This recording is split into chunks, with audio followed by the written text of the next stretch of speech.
ஆகாஷ்வாணி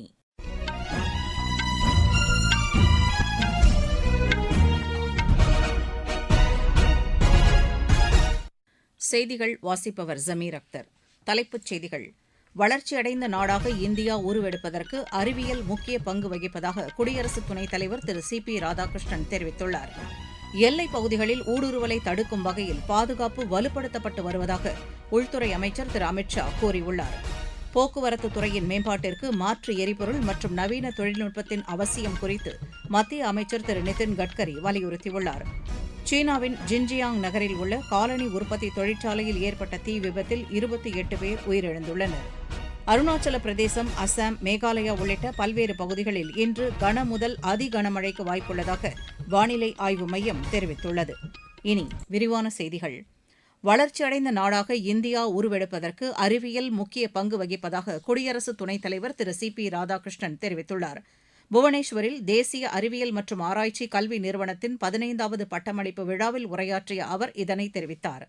உலகின் முன்னணி நாடாகவும் நாட்டின் எதிர்கால வளர்ச்சிக்கும் அறிவியல் துறையில் தன்னிறைவு பெற வேண்டியதன் அவசியத்தை அவர் வலியுறுத்தினார். உலக அளவில் பருவநிலை மாற்றம், பொது சுகாதாரம், செயற்கை நுண்ணறிவு, குவாண்டம் தொழில்நுட்பம் போன்ற அதிகரித்து வரும் பல்வேறு சவால்களுக்கு தீர்வு காண்பதில் அறிவியல் துறையின் வளர்ச்சி இன்றியமையாதது என்று திரு சி பி ராதாகிருஷ்ணன் கூறினார்.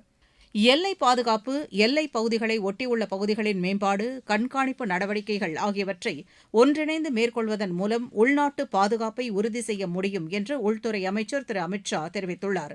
புதுதில்லியில் நடைபெற்ற காவல்துறை கண்காணிப்பாளர்கள் மாநாட்டில் உரையாற்றிய அவர் இதனை தெரிவித்தார். எல்லைப் பகுதிகளில் ஊடுருவலை தடுக்கும் வகையில் சிறப்பான பாதுகாப்பு நடவடிக்கைகளை அரசு மேற்கொண்டு வருவதாக அவர் தெரிவித்தார். எல்லைப் பகுதிகளில் உள்கட்டமைப்பு வசதிகள் மேம்படுத்தப்பட்டுள்ளதாக அவர் கூறினார். எல்லையோர கிராமங்களில் அரசின் நலத்திட்ட உதவிகள் 100% கிடைப்பதை உறுதி செய்வதன் மூலம் வேலைவாய்ப்பு உள்ளிட்ட பல்வேறு காரணங்களுக்காக மக்கள் இடம்பெயர்வதை தவிர்ப்பதற்கான முயற்சிகள் மேற்கொள்ளப்பட்டு வருவதாக அவர் தெரிவித்தார். இந்தியா, மியான்மர் இடையே 31,000 கோடி ரூபாய் செலவில் 1600 கிலோமீட்டர் தொலைவிற்கு வேலி அமைக்கப்பட்டு வருவதாகவும் திரு அமித் ஷா கூறினார். சர்வதேச திறன் மையங்களை அமைப்பதற்கு உகந்த நாடாக இந்தியா உருவெடுத்து வருவதாக நிதியமைச்சர் திருமதி நிர்மலா சீதாராமன் தெரிவித்துள்ளார். புதுதில்லியில் நடைபெற்ற வர்த்தக மாநாட்டில் உரையாற்றிய அவர், திறன் வாய்ந்த பணியாளர்கள், சிறந்த நிறுவனங்கள், புதுமை கண்டுபிடிப்புகளுக்கான சூழல் அமைப்பு ஆகியவை இதற்கு பெரிதும் உறுதுணையாக உள்ளது என்று கூறினார். நாடு முழுவதும் உள்ள 2100 சர்வதேச திறன் மையங்களில் 23 லட்சத்துக்கும் அதிகமானோர் நேரடி மற்றும் மறைமுக வேலைவாய்ப்புகளை பெற்றுள்ளதாக அவர் கூறினார். இந்த மையங்கள் ஆண்டுதோறும் 100 பில்லியன் அமெரிக்க டாலர் அளவிற்கு வருவாய் ஈட்டி வருவதை அவர் சுட்டிக்காட்டினார். பொறியியல், ஆராய்ச்சி, செயற்கை நுண்ணறிவு, சைபர் பாதுகாப்பு, நிதி, வடிவமைப்பு, தரவு அறிவியல் போன்ற துறைகளில் புதுமை கண்டுபிடிப்புகளை ஊக்குவிப்பதில் இந்த மையங்கள் சிறப்பாக செயல்பட்டு வருவதாக அவர் கூறினார். வெளிநாட்டு நிறுவனங்கள் இத்தகைய திறன் மையங்களை இந்தியாவில் அமைப்பதற்கு ஆர்வத்துடன் உள்ளதாக அவர் கூறினார். இத்தகைய மையங்கள் அடுத்த தலைமுறைக்கான தொழில்நுட்பம், உற்பத்தி, நிறுவன மேலாண்மை போன்ற துறைகளின் வளர்ச்சிக்கு உதவிடும் என்று திருமதி நிர்மலா சீதாராமன் தெரிவித்தார். மாற்று எரிபொருள் மற்றும் நவீன தொழில்நுட்பங்கள் போக்குவரத்து துறையில் மாற்றங்களை ஏற்படுத்த உதவிடும் என்று மத்திய சாலை போக்குவரத்து துறை அமைச்சர் திரு நிதின் கட்கரி வலியுறுத்தியுள்ளார். குஜராத் மாநிலம் காந்தி நகரில் நடைபெற்ற பல்முனை போக்குவரத்து குறித்து 3 நாள் மாநாட்டை தொடங்கி வைத்து அவர் பேசினார். புதைப்படிவ எரிபொருளை சார்ந்திருப்பதன் மூலம் சுற்றுச்சூழல் செலவு உட்பட பெரும் பொருளாதார செலவுகள் ஏற்படுவதாகவும் இதனை தவிர்க்க மலிவு விலையிலான மாற்று எரிபொருள் பயன்பாட்டை அதிகரிக்க வேண்டியதன் அவசியம் குறித்து அவர் விரிவாக எடுத்துரைத்தார். சாலை விபத்துகள் குறித்து கவலை தெரிவித்துள்ள அமைச்சர், இதனை கட்டுப்படுத்தும் வகையில் புதிய விதிமுறைகள் வரும் செப்டம்பர் 1ஆம் தேதி முதல் அமல்படுத்தப்பட உள்ளதாக கூறினார். இந்த மாநாட்டில் நாடு முழுவதும் இருந்து 15,000 பேருந்து உரிமையாளர்கள், 250 கண்காட்சியாளர்கள் பங்கேற்றனர். பிரதமர் திரு நரேந்திர மோடியின் ஆஸ்திரேலிய பயணம் இரு நாடுகளுக்கும் இடையேயான நட்புறவை மேலும் வலுவடையச் செய்யும் என்று வெளியுறவுத்துறை செயலர் திரு விக்ரம் மிஸ்ரி கூறியுள்ளார். ஆஸ்திரேலியாவில் செய்தியாளர்களிடம் பேசிய அவர், இந்தியாவிற்கு தொடர்ந்து யுரேனியம் வழங்குவதற்கான முடிவு இறுதி செய்யப்பட்டுள்ளதாக கூறினார். இரு நாடுகளுக்கும் இடையேயான ஒப்பந்தம் தூய்மை எரிசக்தி துறையை வலுப்படுத்துவதற்கும் கார்பன் வெளியேற்றத்தில் நிகர 0 என்ற இலக்கை எட்டுவதற்கும் உதவிடும் என்றும் கூறினார். விரிவான பொருளாதார ஒத்துழைப்புக்கான ஒப்பந்தம் குறித்த பேச்சுவார்த்தைகளை விரைவுபடுத்துவது என இரு தலைவர்களும் ஒப்புக் அவர் தெரிவித்தார். வளர்ந்து வரும் தொழில்நுட்பங்களில் இரு நாடுகளும் இணைந்து செயல்படுவதற்கான வாய்ப்புகள் குறித்தும் இரு தலைவர்களும் விரிவாக விவாதித்ததாக அவர் குறிப்பிட்டார். இந்தோ பசிபிக் பிராந்தியத்தில் தடையற்ற வெளிப்படையான செயல்பாடுகளுக்கு உதவிடும் வகையில் கடல்சார் பாதுகாப்பில் ஒத்துழைப்பை வலுப்படுத்துவது எனவும் முடிவு செய்யப்பட்டுள்ளதாக அவர் தெரிவித்தார்.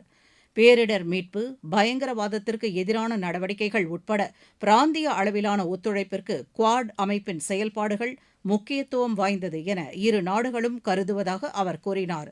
மேற்காசியாவில் அமைதி மற்றும் ஸ்திரத்தன்மையை உறுதி செய்வதற்கான நடவடிக்கைகளுக்கு இந்தியா ஆதரவளிக்கும் என்று பிரதமர் கூறியதாக திரு விக்ரம் மிஸ்ரி தெரிவித்தார். நீங்கள் கேட்டுக்கொண்டிருப்பது ஆகாஷவாணியின் செய்தி அறிக்கை. நேயர்களே, சென்னை அகில இந்திய வானொலியின் மாநில செய்திப் பிரிவு வழங்கும் சுழல் விளக்கு சனிக்கிழமை தோறும் காலை 7 மணிக்கு ஒலிபரப்பாகிறது. நடப்பு நிகழ்வுகளின் கட்டுரை வடிவிலான இந்த பகுதியில் நாளை இடம்பெறுகிறது பெட்ரோலில் 20% எத்தனால் கலக்கும் E20 திட்டம் குறித்த ஒரு பார்வை. பிரதான அலைவரிசையில் ஒலிபரப்பாக உள்ள இந்த நிகழ்ச்சியை கேட்க தவறாதீர்கள். பெட்ரோலுடன் எத்தனால் கலக்கும் திட்டத்தை முன்னெடுத்துச் செல்லும் வகையில் வாடிக்கையாளர்களுக்கு நிதி நிவாரணம் வழங்கும் நோக்கில் நடவடிக்கைகள் மேற்கொள்ளப்பட்டு வருவதாக மத்திய பெட்ரோலியத்துறை அமைச்சர் திரு ஹர்தீப் சிங் புரி தெரிவித்துள்ளார். தனியார் செய்தி தொலைக்காட்சி நிறுவனம் ஒன்றுக்கு அவர் அளித்துள்ள பேட்டியில் 85% எத்தனால் கலந்த எரிபொருளை லிட்டர் ஒன்றுக்கு 20 ரூபாய் குறைவான விலையில் அறிமுகப்படுத்துவதற்கு மத்திய அரசு திட்டமிட்டு வருவதாக கூறினார். இதன் மூலம் மாற்று எரிபொருளுடன் இயங்கக்கூடிய வாகனங்களுக்கு இது பெரிதும் பலனளிக்கும் என்று அவர் கூறினார். எத்தனால் கலந்த பெட்ரோலை உபயோகிப்பதன் மூலம் வாகனங்களின் எந்திரங்கள் பழுதடைவதாகவும் அவற்றின் செயல்திறன் குறைவதாகவும் கூறப்படும் புகார்களை அமைச்சர் நிராகரித்தார். இதற்கென வடிவமைக்கப்பட்ட வாகனங்களுக்கு மட்டுமே இந்த 85% எத்தனால் கலப்புடன் கூடிய எரிபொருளை பயன்படுத்த முடியும் என்று திரு ஹர்தீப் சிங் புரி கூறினார். சீனாவின் ஜின்ஜியாங் நகரில் உள்ள காலனி உற்பத்தி தொழிற்சாலையில் ஏற்பட்ட தீ விபத்தில் 28 பேர் உயிரிழந்துள்ளனர்.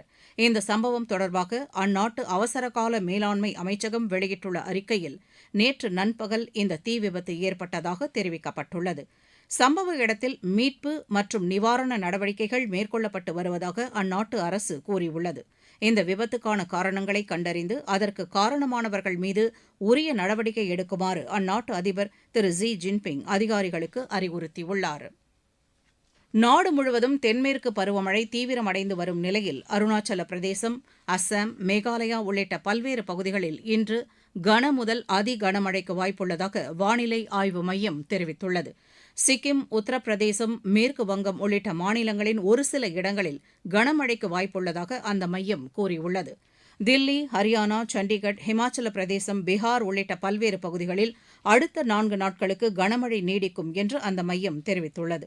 ஜம்மு காஷ்மீர், லடாக், ஒடிஷா, ஜார்க்கண்ட், ஆந்திரா, தெலங்கானா, அந்தமான் நிக்கோபார் தீவுகளில் ஓரிரு இடங்களில் அடுத்த 2 தினங்களுக்கு இடி மின்னலுடன் கூடிய மழைக்கு வாய்ப்புள்ளதாக வானிலை ஆய்வு மையம் தெரிவித்துள்ளது.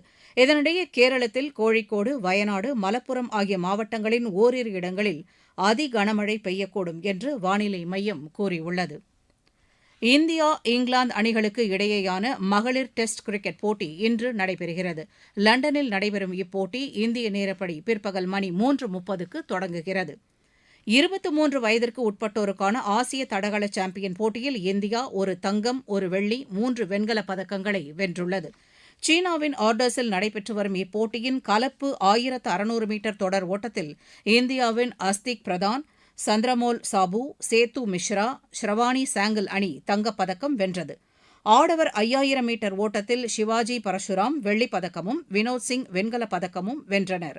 ஆடவர் வட்டு எறிதலில் இந்தியாவின் பரத்பிரீத் சிங்கும், மகளிர் 3000 மீட்டர் ஸ்டீப்பிள் சேஸ் ஓட்டத்தில் இந்தியாவின் பிராச்சி தேவ்கரும் வெண்கலப் பதக்கம் வென்றனர். மீண்டும் தலைப்புச் செய்திகள். வளர்ச்சியடைந்த நாடாக இந்தியா உருவெடுப்பதற்கு அறிவியல் முக்கிய பங்கு வகிப்பதாக குடியரசு துணைத் தலைவர் திரு சி பி ராதாகிருஷ்ணன் தெரிவித்துள்ளார். எல்லைப் பகுதிகளில் ஊடுருவலை தடுக்கும் வகையில் பாதுகாப்பு வலுப்படுத்தப்பட்டு வருவதாக உள்துறை அமைச்சர் திரு அமித் ஷா கூறியுள்ளார். போக்குவரத்து துறையின் மேம்பாட்டிற்கு மாற்று எரிபொருள் மற்றும் நவீன தொழில்நுட்பத்தின் அவசியம் குறித்து மத்திய அமைச்சர் திரு நிதின் கட்கரி வலியுறுத்தியுள்ளார். சீனாவின் ஜின்ஜியாங் நகரில் உள்ள காலனி உற்பத்தி தொழிற்சாலையில் ஏற்பட்ட தீ விபத்தில் 28 பேர் உயிரிழந்துள்ளனர். அருணாச்சல பிரதேசம், அசாம், மேகாலயா உள்ளிட்ட பல்வேறு பகுதிகளில் இன்று கனமுதல் அதிகன மழைக்கு வாய்ப்புள்ளதாக வானிலை ஆய்வு மையம் தெரிவித்துள்ளது. செய்தி அறிக்கை நிறைவு பெற்றது.